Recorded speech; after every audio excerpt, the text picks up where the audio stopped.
Yo, yo, yo, what's good, YouTube? What's good? It is STORMYBMAN, and I am back welcoming you to the post-fight show with STORMYBMAN, and we are here this evening coming on the heels of the great fight card that was RAMIREZ versus Taylor on ESPN, Top Rank Boxing. A unification match for Undisputed at junior welterweight, 140 pounds. And boy, were we treated tonight with an action-packed fight, but did not tell you that we would be. Last night on the Friday night chop session with STORMYBMAN, I talked about it.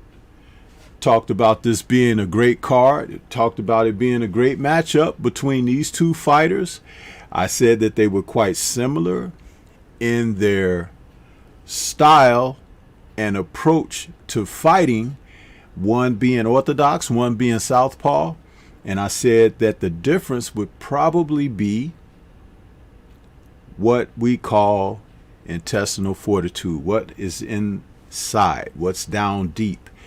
And what a great fight, and the opportunity to see these guys come together, put their lives and their titles on the line.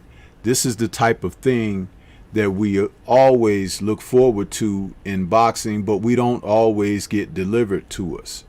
So, understand that though we had a great fight and everything, it did come at risk, because a couple of these guys, or these couple of guys, I should say, brought it, and they proved themselves to be champions, regardless of who came out winner. I want to say salute to Taylor Bell out there in that super chat, breaking the show in with the super chat donation. He says, I've been waiting all day for this post-fight show.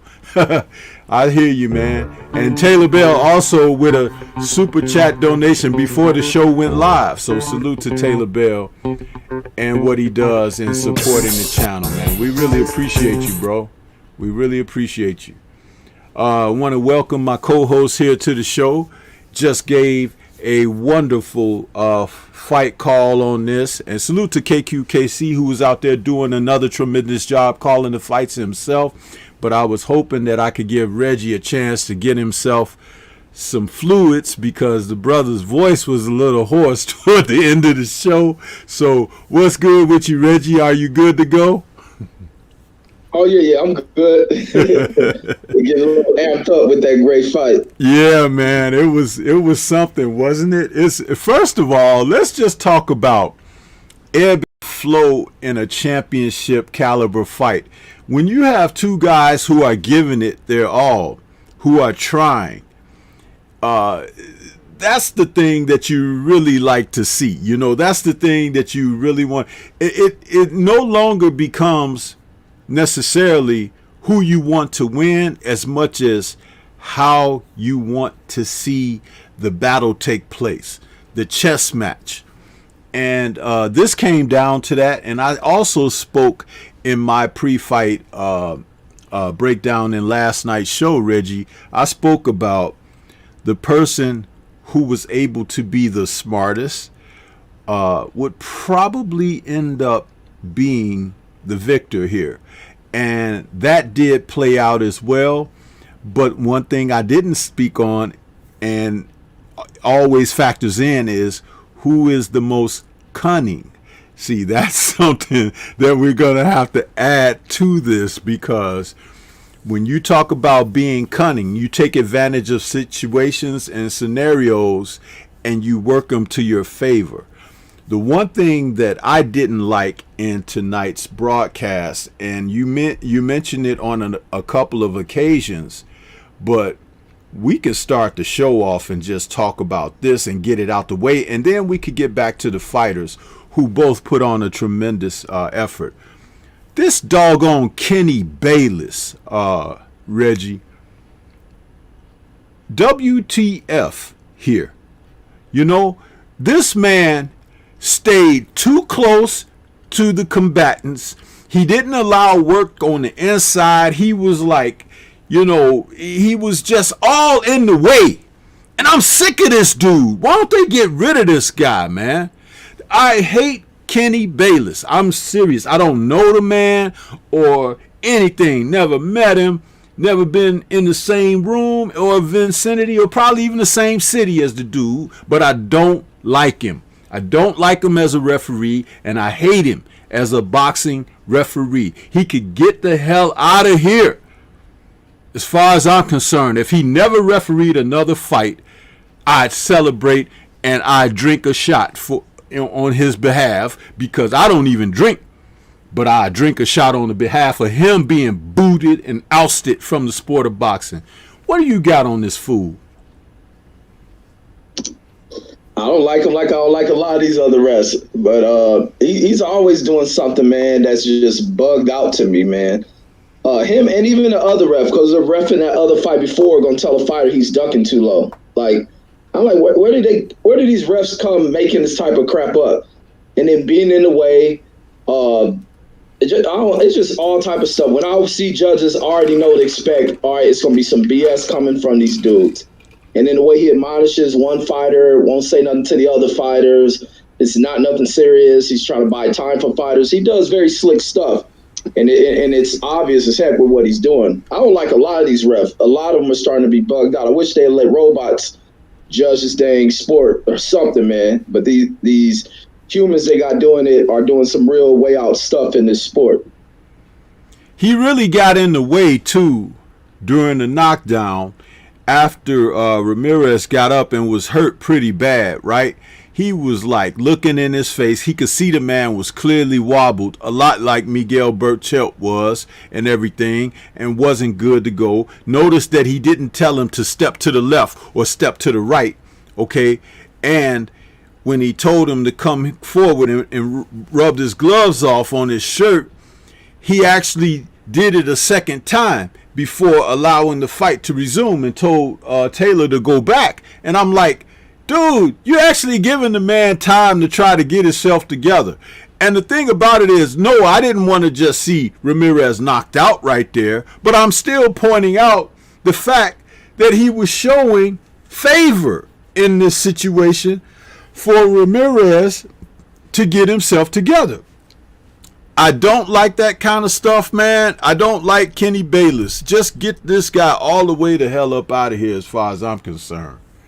You know what I mean? It's just, it was ridiculous watching him. And a couple of times, you know, Taylor, as he moves around, which he had very good movement this evening. He had angles that he could dip under shots and come out on an angle to make Ramirez reset, which is one of my keys to victory about him picking his feet up. But this whole thing, Bayless is standing too close behind Taylor, so he's bumping into the ref and stuff like that. It's like, come on, man. You've seen refs be way across on the other side of the ring, away from the action, and they'll spring into action, you know, to do what they got to do, whether it's break the fighters or jump in with a warning or whatever. But this man stayed. You don't need to be 3 or 4 feet within the fighters. You don't. Get your ass over there on the other side of the ring, bro. Seriously, this guy, he's always in the video. I can't stand this guy, man. I like to throw a bottle and hit him in the head from outside the ring. The man is too close to the action on too many occasions. Too many occasions. And where the hell is a fighter, a referee like him in fights where guys need saving? And they're being bludgeoned to death in there and everything. And you're like, where's the ref? Can somebody call a referee? Did we assign a referee to this fight tonight or whatever? It's like a guy's getting beat to death. But you never have Kenny Bayless in those fights, huh? But here he is almost messing up a great performance here. So, you know, but that's my rant on that dude. He's a paid, bought man. He's dirty. I'll just say it like that and be done. Mic drop. Let's get on to the fighters, Reggie. You gave a great call on this action. You was all hyped up and your voice started squeaking and everything. I was hoping you would be able to make it to the finish line, because I said, man, Reggie is really his voice is getting squeaky out there. But let's give you a recap on what we just witnessed, man. Take your time. Oh man, we watched two guys go out there and fight like they were fighting for something they wanted. And this is how championship style boxing should be fought, from first bell to the final bell. And even when a fighter is down, a fighter gets back up and he goes out there and dig deep. And also, like with what Robert Garcia put into the minds of Ramirez, he never kind of put that concern even when Ramirez was dropped, because they didn't show too much of it. But I know Robert Garcia was over there talking. That's the other bugged out thing with this crap being on ESPN, is the fact those moments that should have been spent with cameras in the corner, they were missed because these fools want to go on commercial breaks and do all this yapping when it should have been spent in that corner listening to what instructions the corner was given. But I heard in one moment, trying to listen to some of the corner talk of Robert Garcia speaking to him, like bringing up about proud of your people, you're okay, need you to go back in there, you got this, and woo woo. Just inspire that fighter, and even watch Ramirez return to the next round and try to give it a go. And even he hurt Taylor a couple of times with a few of those punches. But Taylor, fighting as an intelligent fighter, knew exactly what to do, and that's to wrap this guy up, wrap him up tight. And he constantly did that. Throw a punch, fall into it, fake it like it's a clinch, wrap the guy up. While you go about recovering. When you're in good shape, you can buy those little few seconds and you'll recover. Just the onset, like I was amped up just watching the first few punches get fired off by these guys and just watch them go at it. There's a little bit of kind of ebb and flow in between the fight, watching Taylor get off early. Then he started to kind of settle back as Ramirez gets his work off, him have to make adjustments. But I like what I've seen with Ramirez going in here working. He'll work a little bit on the outside. Then he start returning to working on the inside to let Ramirez know, I'm going to bang with you. You come at me. I got a few things for you. And the knockdowns were from inside work. The best knockdown was from a nice inside uppercut that landed so flush. But the only thing is he did not return to being able to close it out from that moment. And plus, Kenny Bayless did take a long ass time trying to assess Ramirez. He did a lot during that assessment before, and then Taylor was looking because Taylor was standing there right on the back of Kenny Bayless, looking to return to be set back in the action. But he goes to the 8 count, then do all this walking left, walking right stuff to buy him some more time. But that was an epic fight, man. Undisputed, all these belts on the line, and if you want to be a champion, you have to want it more than the other guy. And both guys wanted it equally. And even to see Ramirez kind of recover from being hurt twice in that fight, hurt bad on both of the knockdowns, to find a way to try to recover and still go up after it. Now, the scorecards, suspect as heck. I don't get where 112, 114 comes from. How was the other fighter got 114? What? I don't get none of that. What's going on? These referees got earpieces in their ears. What are they doing to match a fight up looking like that? I never seen 3 judges come out with a 114, 112 scorecard in a fight with 2 knockdowns. I don't get how you can get that math. But other than that, this is a spectacular fight. I was worried about these judges screwing this fight up. But now we one face, one champion in this division. And I hope Taylor stays in the division, runs it as a 140 champion, and try to make a run as a unified champion rather than some people just grab the titles, run up out of there. No, stay where you at, get those fights in, rematch Regis if that's what's out there. Go after the Zepeda if that's why they put him on the card. Get these fights in as a reigning undisputed champion. This dude Josh Taylor did it the G way.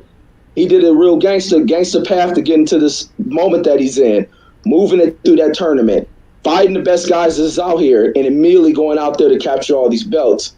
And, hey, that kid is bad, man. That's my thoughts on that. Absolutely.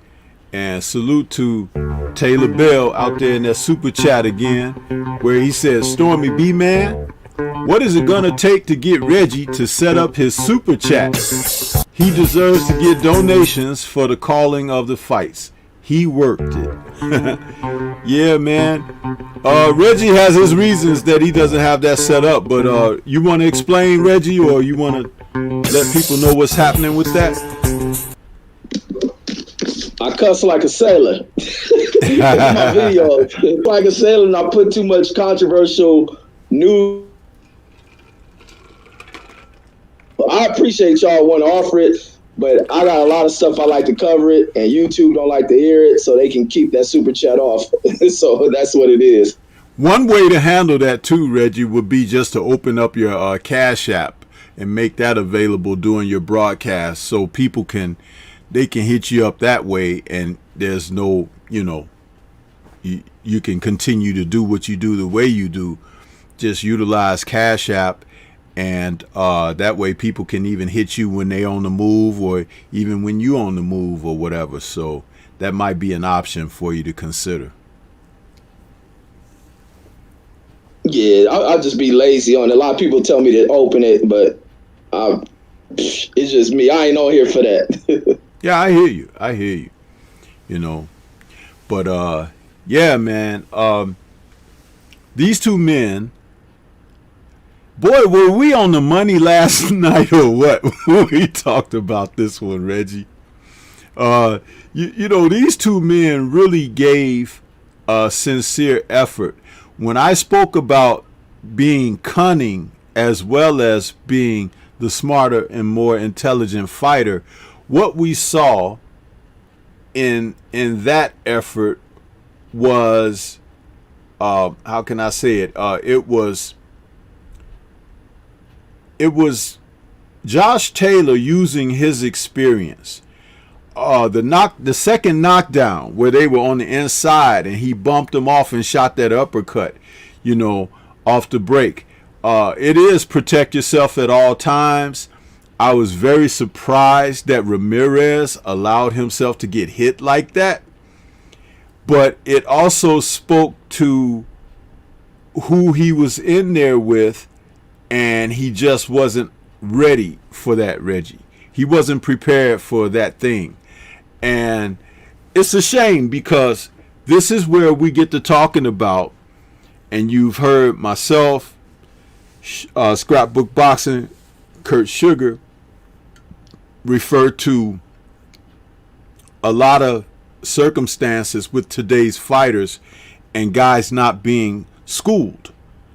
For all of his fights, and he had going in 27 fights, I think, Ramirez had not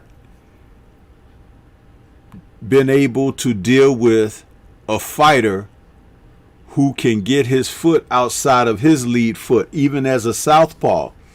And Postol, I mentioned this last night, when he got hit with that left hook by Ramirez to the body early in their match, Ramirez was never able really to land that shot again because Postol made an adjustment and he stayed at a certain distance and everything and wrapped the guy up like you're supposed to and everything. But remember, if you're the guy and you want to call yourself the hunter has to know how to engage, to put himself in position to pounce on the prey. And one of the things that require is you have to develop a jab. And we're not talking about just a rangefinder to work your way in. We're talking about your jab has to be a weapon of offense and a weapon of defense. And I noticed in this fight that when Josh Taylor recognized that Ramirez didn't really have a jab, man, he took him to school with feints, Reggie. Did you notice those feints he was giving him? He was giving this guy hard feints.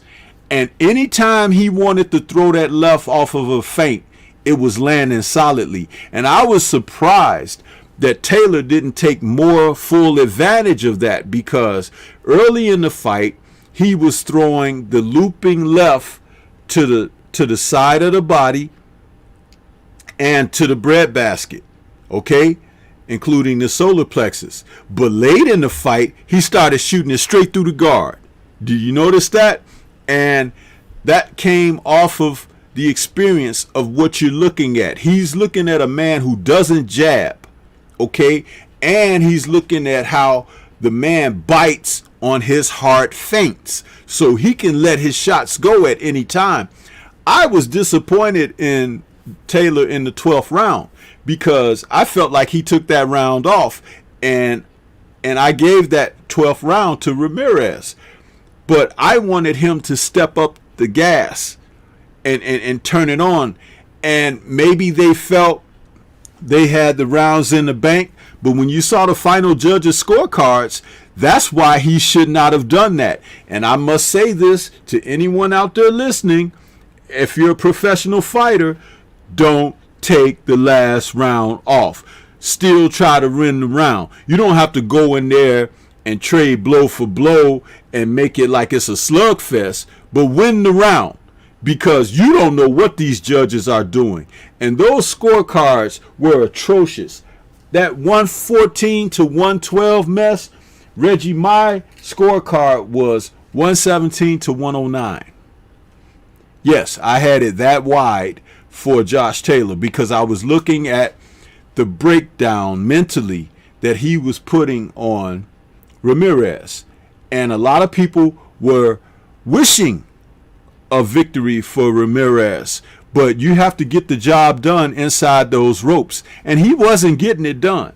I gave the first 2 rounds to Taylor easily. He set the pace. And then after that, I gave the 3rd round to Ramirez. And after that, Taylor went back to winning rounds again. So it's like the way I saw the fight was Ramirez was never able to maintain control in the fight, but he was in the fight, but he was fighting from behind. And when fighters are fighting from behind, that's kind of like, that's not a good thing. So that's what I noticed with that. And I was looking forward to trying to give him more, but he wasn't doing more in the fight. Ramirez, he wasn't doing certain things that he could have done to put himself in a more favorable position. So as I'm looking at the fight and how it's being, how it's being contested, it looked like Ramirez was still trying to figure some things out. And I mentioned in your chat, I said he's surveying, he's trying to collect data. It's like the fight is on. You can't be collecting data when you're in round 6 and 7. You know what I mean? You have to be in there implementing your game plan. You have to be putting forth the work that you trained to so-called do in the fight. And I could see that from Taylor's side, he knew what he wanted to do. When he was keeping the fight in the center of the ring, he was looking to dominate. When he was backing over into corners and near the ropes and things like that, he was taking breathers. I could see what was happening. And he never allowed the guy to get in a position to utilize his best stuff without catching something himself. That second knockdown where he clipped, not the second knock, that was when he bumped him off with the shoulder. That first knockdown where he clipped him on the inside with that left on the chin, that was a short shot, caught him coming in, so it was a double effect. It was a beautifully thrown shot. It was kind of like the same shot that Deontay Wilder hit that kid with when he was walking in and he caught him with that right hand. Those are timing shots, and they could do a tremendous amount of damage. I like the fact that he was working like that. That meant that he was thinking the entire time, and that was very early in that round. What round was that? I'm looking on my sheet. That was round 6, where the bell had just really rung for that round, and you saw Ramirez run over there to get on top of him, and he caught him coming in.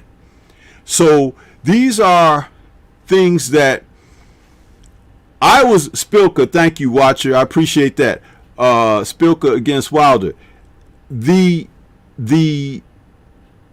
whole thing, that the point I wanted to make is, people, you can love who you want to love as far as boxing and the fighters, but stop discrediting people because of who they are or where they come from or whatever, especially when you're not versed in knowing about boxing as much, because you really sound foolish. I heard a couple of people in the chat say, like, man, did I make a wrong decision about Josh Taylor or whatever? I was like, how many of you really watched Josh Taylor?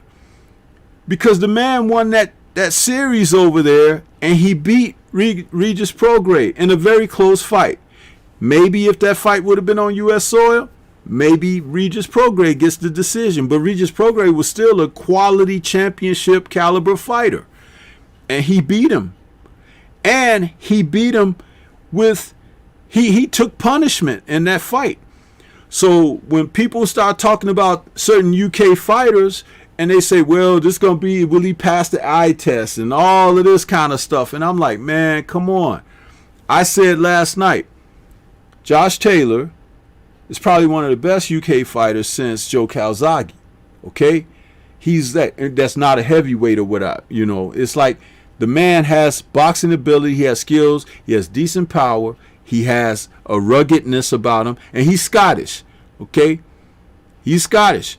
Those men are a little bit different, cut from a different cloth. Okay, and he has a background in martial arts from a small kid, so it's not like he's gonna fold up because the going gets tough. He might get beaten, but if he gets beaten, he's getting beaten because the other person is prevailing, not because he's submitting, giving in, and gonna sit on his stool and all of that stuff. That's not who he is. This is also another reason why he's in my thunderous top 10. I had him as high as number 4, I believe, in my thunderous top 10, and that's because he's a fighter who is making a tremendous impact in the junior welterweight division coming out of the UK. He's very impactful. If you see him do his thing, you should tune in. You know, he was the first one to give Ivan Baranchyk a battering. Okay, and in that Super Series that he won the Muhammad Ali trophy, he earned that. Okay, just like when Andre Ward was in the Super 6 and he won his thing. He went through some people, Froch and all those guys, to become who he was. So it wasn't like you could say, well, Andre Ward never fought nobody. These guys, you have to understand, when they've been through it and they've had to fight quality opposition and they prevailed, just because they're fighting the guy you like or a guy that you think should win and this and that, you better study up and know what a real fighter is, as opposed to a guy who's been fighting in setup fights for most of his career. And as I showed last night in the highlight reels of Ramirez beating up on Maurice Hooker, that was nothing really to celebrate, because Maurice Hooker doesn't fight a disciplined fight. He fights with all of his vulnerabilities laying on the table, and people just pick him which one they want to take advantage of.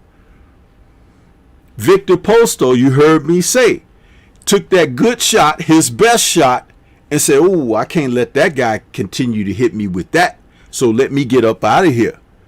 And he boxed in a different manner where, yeah, Ramirez won the fight, but it wasn't an easy go. And if Postol had decided to be more offensive, maybe that could have gone a different way.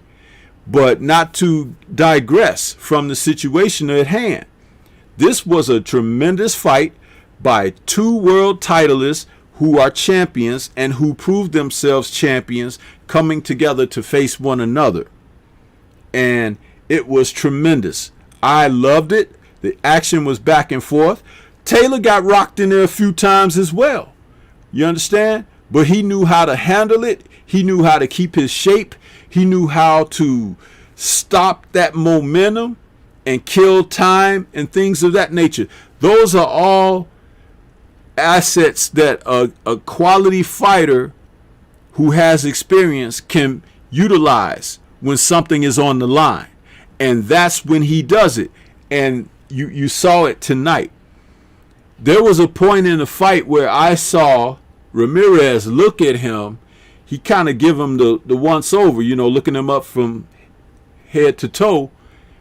And to me, sometimes when a fighter does that, he's trying to figure something. How can I get at this guy? And I knew that whole thing about the ticker, the heart, was not going to come into play. Because Josh Taylor, he might look like a okie doke guy or whatever, but that's not who he is on the inside. So it was going to take more than just being tough, more than just being rough. And if you notice, the couple of times that Ramirez did get a little rough in there, he got rough right back with him. And then when Ramirez relaxed, he caught that uppercut on the break. That's not a nice guy to do that to you. That's a guy that's focused in on the fight and knows exactly what he's doing, and he's taking advantages of all opportunities. So I just wanted to say that part there, Reggie. Oh Oh no, and that was all that I had. That was all that I really had. The only thing I didn't like with Ramirez, he did a lot. He lucky in many spots in this fight that Taylor wasn't there to capitalize on when he wasn't protecting himself. There was one moment where Taylor did go at them, and Ramirez crying to the ref, looking for the ref to stop this and that, making complaints that weren't really fouls. He has to clean that up and protect himself at all times in this fight. The other thing is that in those final championship rounds is where Taylor began to take off, and I think it was from Taylor kind of fading out, gassing out a little bit, and the fact that he was hurt a couple of times in those later stages of the fight, but he still wilted his way on, and that was an excellent fight. He's talking about fighting Crawford, which I think is tragic to Crawford's career. It's bad seeing him get called out by somebody from a lower division, and if that's the fight they're trying to make, I like it. I like where the heart of Taylor is coming from, but Terrence should have been going after other things. It's like he's going to step in the opposite direction and go after. He's doing almost what he's almost performing and behaving like what's that dude he won the title from? Jeff Horn. It's basically what Terrence Crawford is turning himself into. But that's my thoughts on that. Yeah, and I'll tell you, man, Terrence Crawford keep moving like he's moving, he's going to fall all the way out of the Thunderous top 10, because this guy, man, I mean, seriously. And let's not even talk about him anymore this night. Let's give these fighters their shine, deservedly so. We talked about this last night on the Chop session, that all week long there had been so much news coverage on elsewhere happenings in the sport of boxing, especially with news that came down the pipeline on Friday. But we had said this was the fight to be, tuned into. And we are so fortunate that we got to see it, on free TV, ESPN, you know what I'm saying? And this is what we always call for. It's amazing that people still don't want to give the credit to where credit is due. When you're talking about a match like this, a unification for Undisputed, and fighters who are willing to put it on the line. That's all you could ask for. And people were still not talking about this as much, which is why for the Chop session, I called that show Ramirez versus Taylor. I was trying to keep the focus where it needed to be, on the fighters, on what was really going on and what was really important in the sport.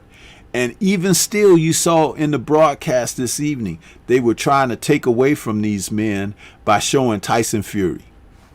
It's like, are you serious? We don't need to see this man. Let's see these guys. Let's see some, and you talked about this during your broadcast, Reggie. Let's see some doggone replays, Let's see replays of the action. Don't go to commercials and come back and split the screen and show us the replay while the live action has commenced for the next round. Stay in the corner and stay in the fight and show us the replay during the middle, the between the rounds. Take a damn commercial break off. Y'all so damn greedy for money at ESPN that you're just showing the same stupid commercials every other commercial break, but you can't show us a good replay, and we can't see a good replay because if we're trying to watch the replay and the round has just resumed for the next round, it's like we're missing something here. Who the hell are the damn producers of that show over there? It's ridiculous, man. And it's like you see this stuff and you try not to give too much mind to it, right? But here, after it's all over, in the aftermath, we could talk about these things because it's exactly what they're doing wrong. They can't get out of their own way doing this stupid stuff. You got a split screen showing Tyson Fury, and then you got a small screen showing the live action at hand.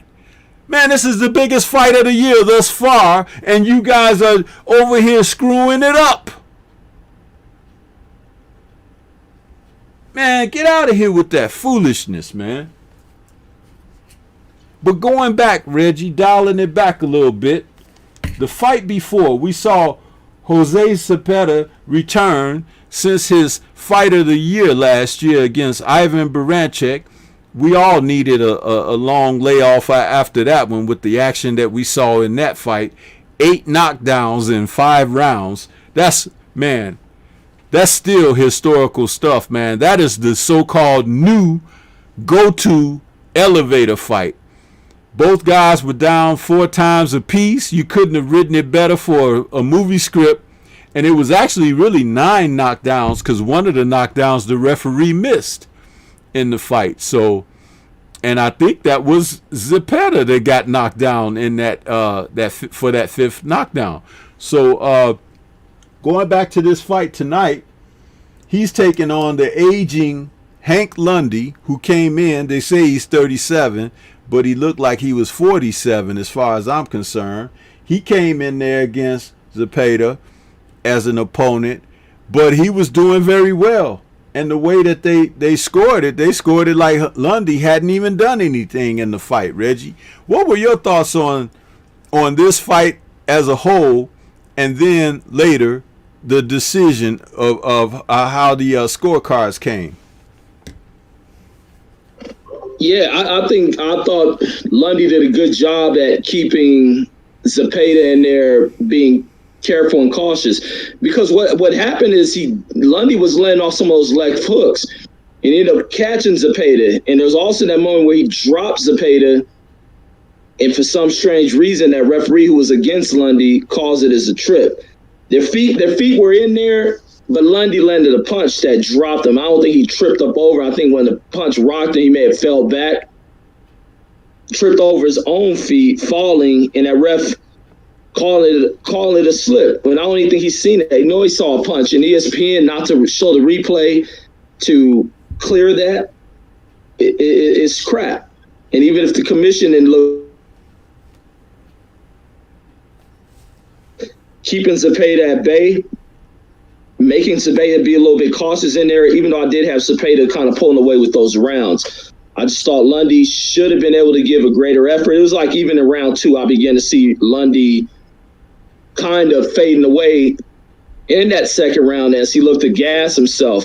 And then that's when he started going to look into counter a little bit more. He was being pretty effective with his counter shots, able to land a few of them. But Zepeda was tagging down to the body, which I think paid off a lot going into that fight for him, to be able to settle Lundy to getting off no more than 2 shots before him needing to kind of rehydrate himself with some air. And but defensive-wise, able to slip shot. He made Zepeda miss a lot, caught a lot of Zepeda's shots, and Zepeda didn't too much look like he did in that first, not his first fight, but in that fight, that spectacular fight he had against Baranchyk. He didn't look like that today going in here against a veteran. That's kind of what a veteran can do from a fighter that comes out here and can put on spectacular performances. And Zepeda's been in there. I think he was in there with Ramirez, gave Ramirez a good fight. But it's going in here with these crafty veterans who may not be able to keep up the tempo, but they can definitely do things to slow what you want to bring in there and also make you think about what you're doing. And Zepeda was thinking about a lot of shots because he's missing a lot of his punches. And when he misses punches, the punches carry him forward. And that's what Lundy started to look for, because Lundy landed a few of those shots that worked off for him. So he's like, I'm going to just catch this guy. Let this guy come into me, and I'm going to fire off these shots. Even though some of them will be smothered, they'll fall in a clinch, or he just doesn't throw the shot off in the right time because of his reflex kind of slowing down, his timing being a little bit off. But that's kind of what slows Zepeda down. But I thought I did have Zepeda up there on that card there. But that's my thoughts on it. Yeah, I'm not saying that Lundy won the fight, but what I am saying is he was in the fight. You know, they dismissed him, and I think that was, you know, an embarrassment, because the man was good, you know, in the fight. But check this out. He's shot, Reggie. Hank Lundy is shot. he had no legs. They talked about his legs early on. And what happened was, even from experience and memory, he could do things that Zepeda, who is limited athletically, couldn't do. You know, he could step around and make Zepeda reset and things like that. Now, there were things that Zepeda could have done even more or better off of his jab, being aggressive, but he just wouldn't do it. What is it with these guys who don't use the jab? As he tried to load and throw shots at Lundy, Lundy could see the shots coming as if they were telegraphed, because Zepeda doesn't have the quickest hands in the world. But when he was shooting the jab, Lundy couldn't get out of the way of it. And it's a simple arithmetic. The shortest distance between 2 points is a straight line. The jab. If you're shooting the jab down low, if you're shooting it up top, if you're shooting it to the solar plexus or whatever, you're doubling up on it. The fighter that you're shooting that shot toward can't gauge what's coming. He can't gauge if it's going to be multiples. He can't gauge if it's going to be singles. He can't gauge if it's going to be high or low or whatever, because it's coming straight. But these fighters of today, they just don't want to use that jab, man. The jab can do so much for a fighter, and a fighter who's limited. Lundy was like throwing these Hail Marys. Did you remember those, Reggie? He was like, yeah. And a couple of them landed, right? It's like, dude, you didn't see that coming? Get the hell out of the way. But see, that lets you know about Zepeda's lack of mobility. You see, that's what I'm talking about. That lack of that athleticism that escapes some of those guys.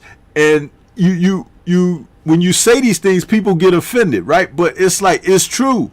So how do you stave that off? You use a really good jab.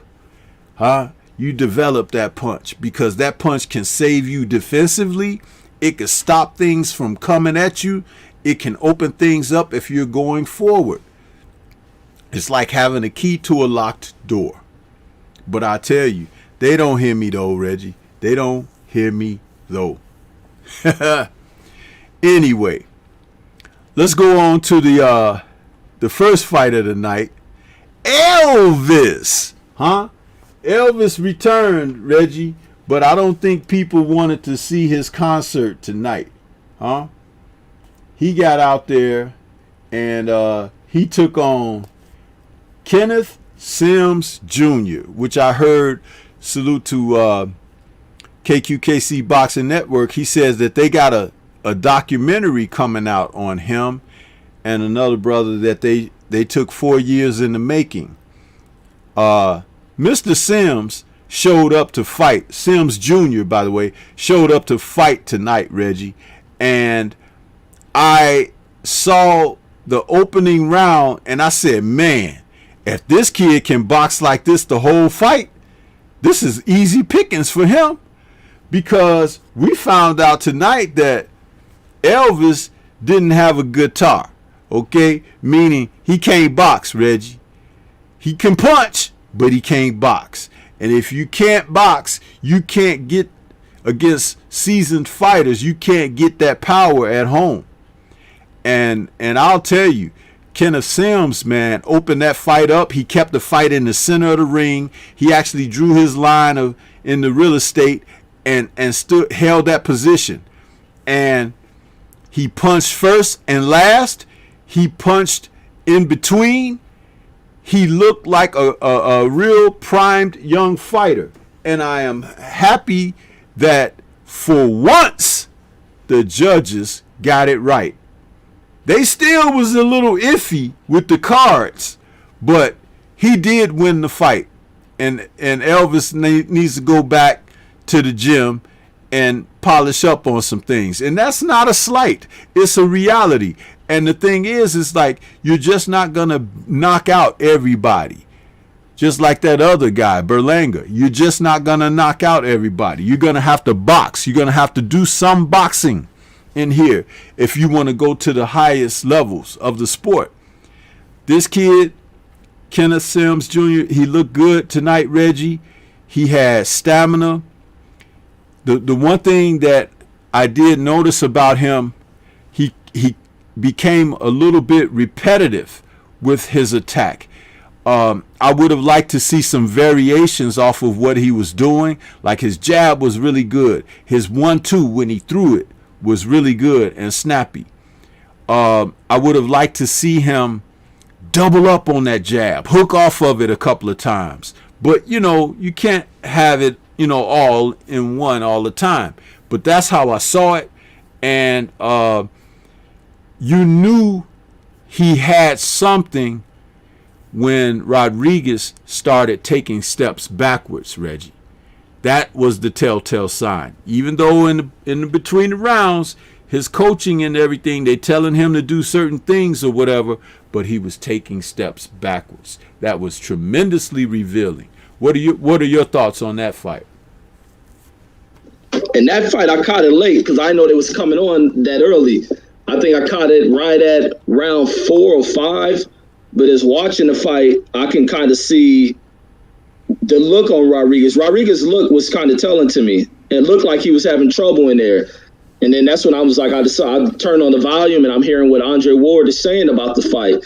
While Tim Bradley and whoever the other guy was on there still trying to talk about the Rodriguez, because Rodriguez is kind of the more profile fighter that they're looking to build up. And them two speaking, oh, Rodriguez this, da-da-da, and then Andre Ward interjects. It's like, no, guys, it's not what's happening.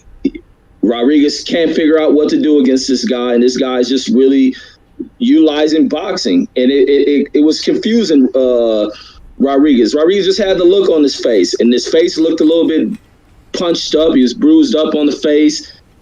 Watching it, the guy was confident. The other guy was exuding a lot of confidence. It was Rodriguez exuding a lot of doubt with a lot of fight left because he's too used to running through guys. And that's the problem. When guys can look spectacular against certain level of competition, it's not a good thing for these fighters because obviously it's showing what he's doing.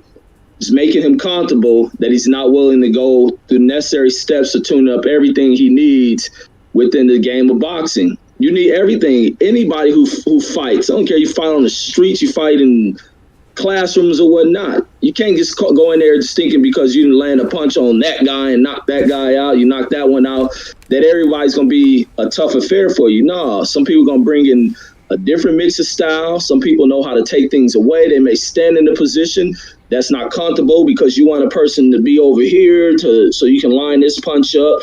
You want the person not to move, and this guy's moving. You don't want a guy jabbing back. And when they're putting the guys in like that for you, when you step in the face of a boxer and a boxer who doesn't fear anything you come with, they don't buy into none of the storylines about who you are and what they're building you up to.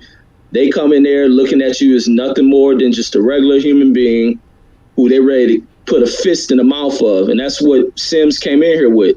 Sims feel like he's an equal, and he showed that. Rodriguez just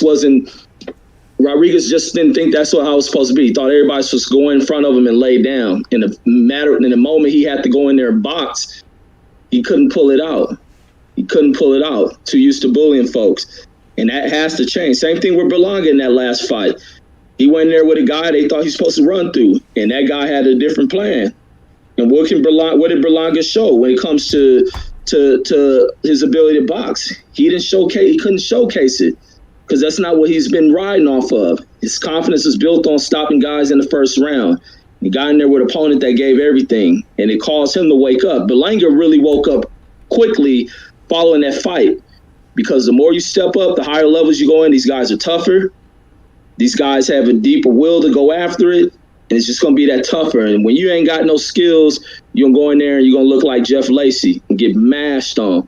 And Elvis got some stuff he can work on. These losses are sometimes good. Losses are good.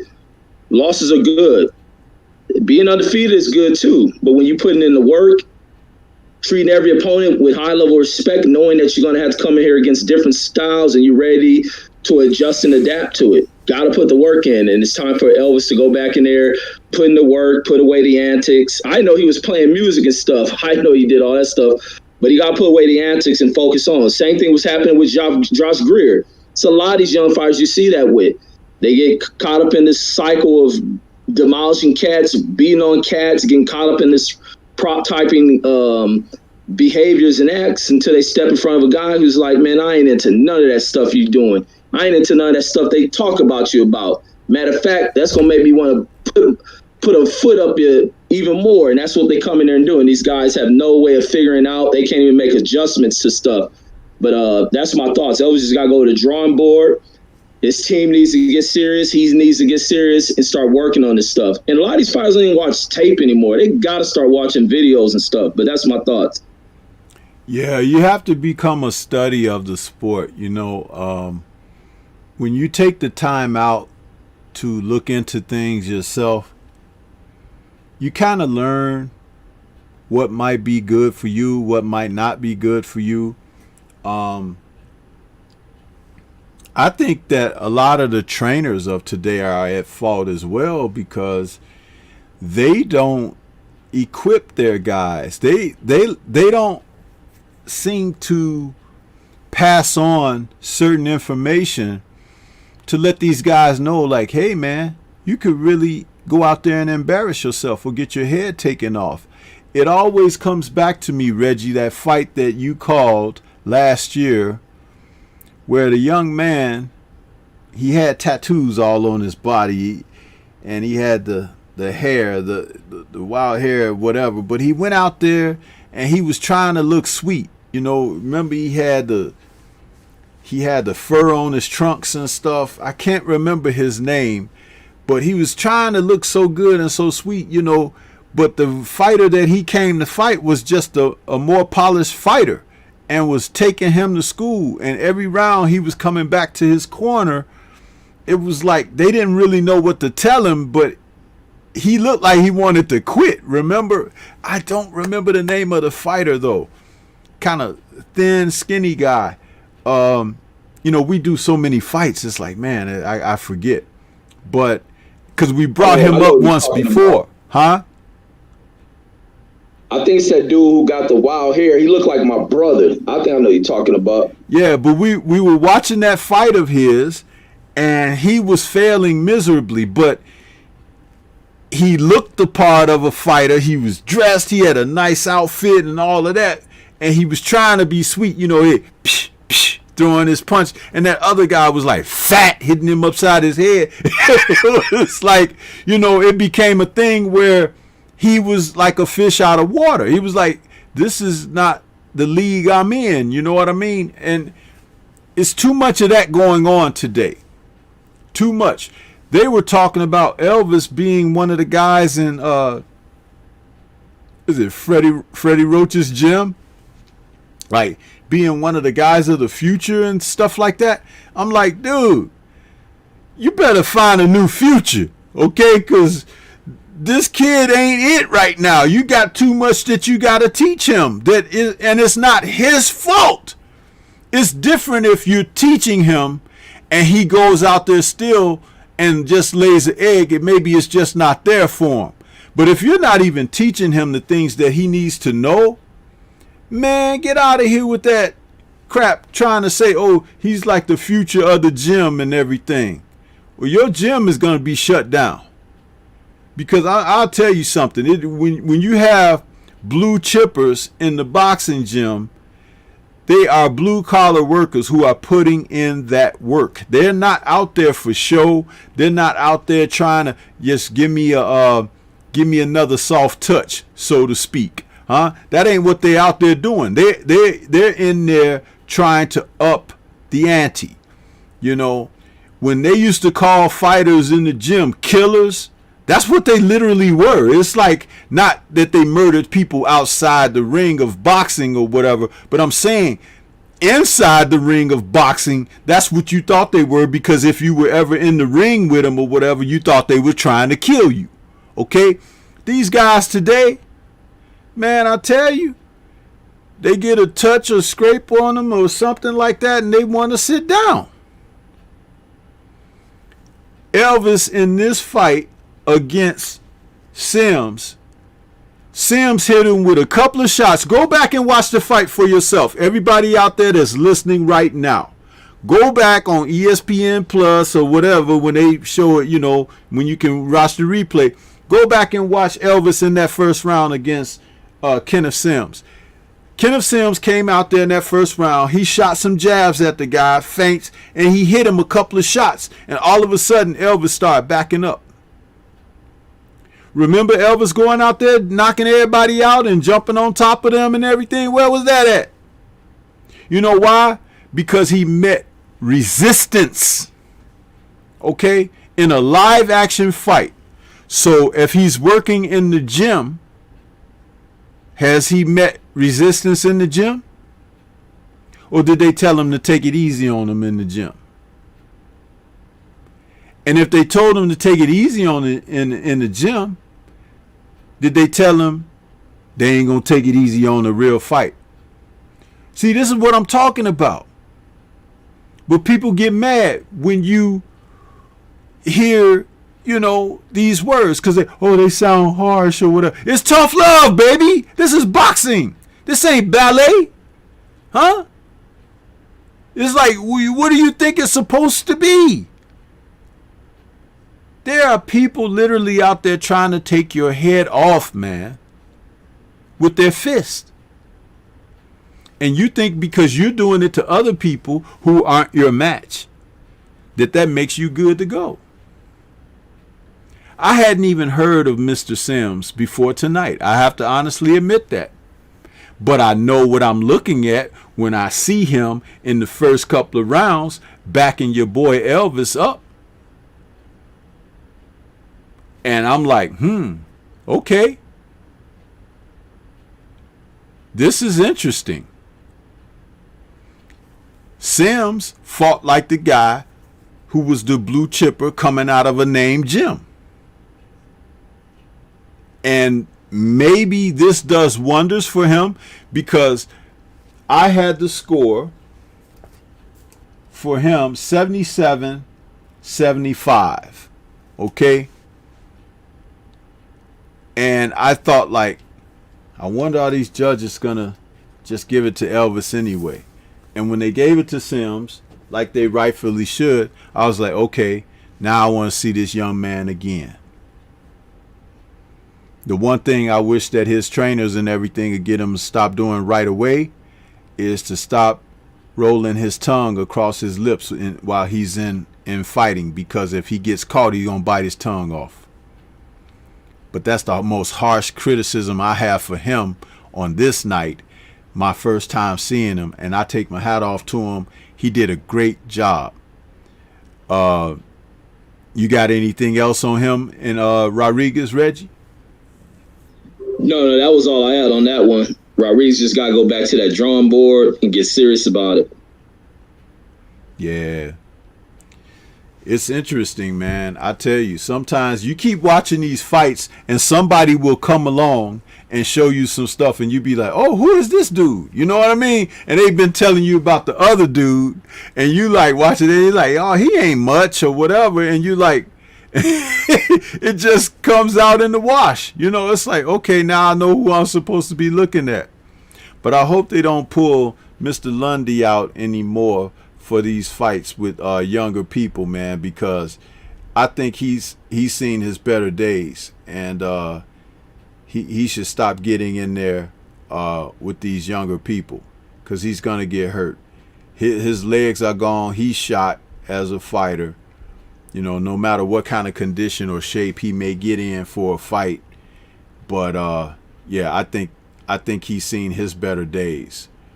And it would behoove him to just, get on up out of there, man, because it's a hurt business, and there are people who will do some really nasty things to you in there. So, hopefully he can get on up out of there and find something else to do.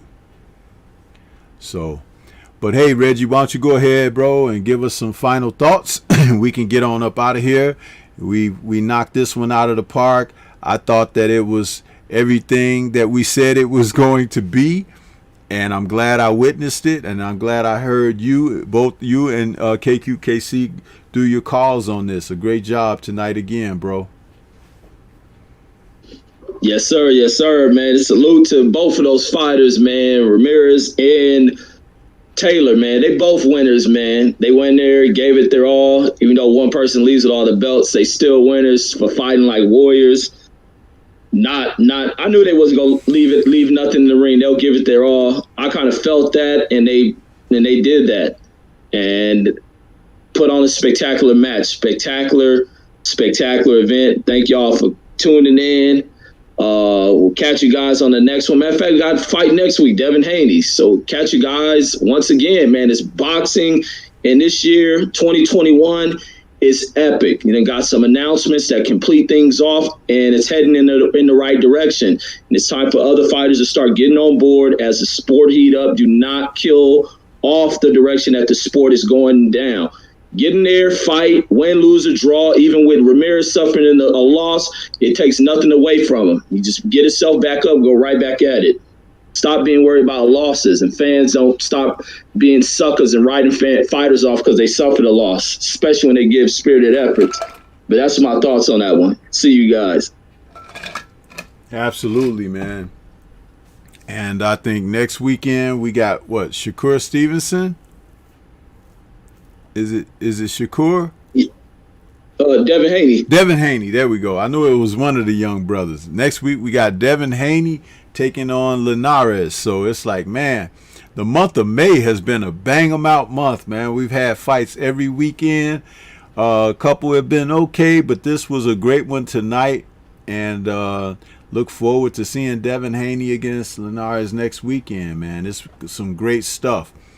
But yeah, this has been the post-fight show with Stormy B-Man and Boxing Conversations with Reggie Owens. We are so pleased that you all tuned in to hear our take on this evening's matches. And we will look to catch you guys again next weekend with another great post-fight show. And salute to everybody that's out there, those who donated Super Chat. Appreciate everybody that participated and hit that like button while they were out there. And we will be back again for another show next week. We'll catch you guys on the next one. Peace.